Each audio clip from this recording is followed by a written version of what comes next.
दोस्तों आज हम बात करेंगे जीडीपी के बारे में कि जीडीपी क्या है, इसका क्या मतलब होता है और इसे कैसे कैलकुलेट किया जाता है।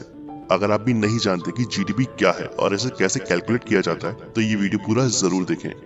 दोस्तों आप कई बार इस वर्ड को टीवी या न्यूज़पेपर में पढ़ते और सुनते होंगे कि हमारे देश का जीडीपी इतना बढ़ गया है या फिर इतना कम हो गया है, और तब आपके मन में ये सवाल जरूर आता होगा कि जीडीपी होती क्या है।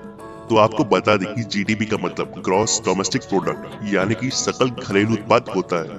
किसी भी तय समय में, जैसे कि एक साल में, किसी भी देश की आर्थिक व्यवस्था में तैयार होने वाले उत्पाद और सेवा को अगर मिला दिया जाए और उसकी कीमत मार्केट के हिसाब से लगा दी जाए तो उसे ही उस देश की अर्थव्यवस्था की जीडीपी यानी कि ग्रॉस डोमेस्टिक प्रोडक्ट कहा जाएगा।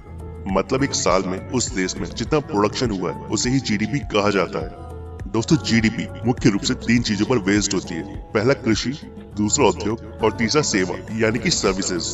और इन तीनों फील्ड में उत्पादन बढ़ने या घटने के औसत के आधार पर जीडीपी तय होती है। बता दें कि जीडीपी को अर्थव्यवस्था का सूचक भी कहा जाता है क्योंकि इससे मार्केट में होने वाले कारोबार की गति का पता चलता है। दोस्तों जीडीपी में सिर्फ घरेलू यानी कि डोमेस्टिक सामान को ही गिना जाता है। मतलब जो चीजें हमारे देश में बनी होती हैं सिर्फ उसी की वैल्यू को जीडीपी में जोड़ा जाएगा।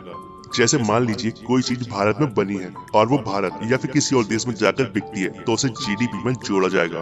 और अगर कोई चीज किसी दूसरे देश में बनती है और वो भारत में आकर बिकती है तो उसे जीडीपी में काउंट नहीं किया जाएगा। किसी देश की अर्थव्यवस्था की हालत कैसी है ये जानने का सबसे अच्छा तरीका है जीडीपी।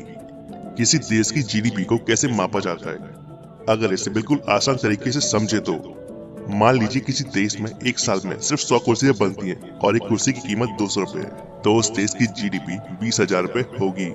लेकिन आपको बता दें कि जीडीपी मापने का फॉर्मूला कुछ और है जो कि आप स्क्रीन पर देख सकते हैं। GDP equal to C plus I plus G plus X minus N. यहाँ पर सी का मतलब है कंज्यूमर एक्सपेंडिचर, आई का मतलब है इंडस्ट्रीज इन्वेस्टमेंट, जी का मतलब है गवर्नमेंट एक्सपेंडिचर और एक्स का मतलब है एक्सपोर्ट माइनस इम्पोर्ट। जैसे मान लेते हैं कंज्यूमर एक्सपेंडिचर $100 है, इंडस्ट्रीज इन्वेस्टमेंट भी $100 है, गवर्नमेंट एक्सपेंडिचर भी $100 है और एक्सपोर्ट और इम्पोर्ट भी $100 है।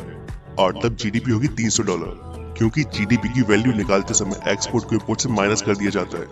अब बात करते हैं कि जीडीपी कैलकुलेट क्यों की जाती है। दोस्तों जीडीपी किसी भी देश की इकोनॉमिकल हेल्थ के बारे में बताती है। जीडीपी एक नंबर होता है जो बताता है कि देश की आर्थिक स्थिति कैसी है। साथ ही आपको बता दें कि जीडीपी एक निश्चित समय के लिए, आमतौर पर एक साल के लिए कैलकुलेट की जाती है। जीडीपी को कैलकुलेट करने के बाद जो नंबर आता है तो उस नंबर से अलग अलग देशों की जीडीपी की तुलना की जाती है और पता किया जाता है कि दूसरे देशों के मुकाबले हमारे देश की आर्थिक स्थिति कैसी है। अब जान लेते हैं कि जीडीपी बढ़ती कैसे है। दोस्तों किसी देश की जीडीपी तब बढ़ती है जब उस देश के निवासी उसी देश में बनी हुई चीजों को खरीदते हैं। जैसे अगर आप भारत में रहते हैं और भारत में बनी हुई चीजें खरीदते हैं तो भारत की जीडीपी बढ़ेगी। लेकिन अगर आप भारत में रहकर चीन की चीजें खरीदते हैं तो चीन की जीडीपी बढ़ेगी। दोस्तों जीडीपी का सबसे पहले इस्तेमाल अमेरिका के एक अर्थशास्त्री साइमन कुजलेट ने 1935 से 1944 के दौरान अमेरिका की अर्थव्यवस्था को मापने के लिए किया था और इसके बाद से इसका प्रयोग इंटरनेशनल लेवल पर IMF के द्वारा यानी कि इंटरनेशनल मॉनेटरी फंड के द्वारा शुरू कर दिया गया।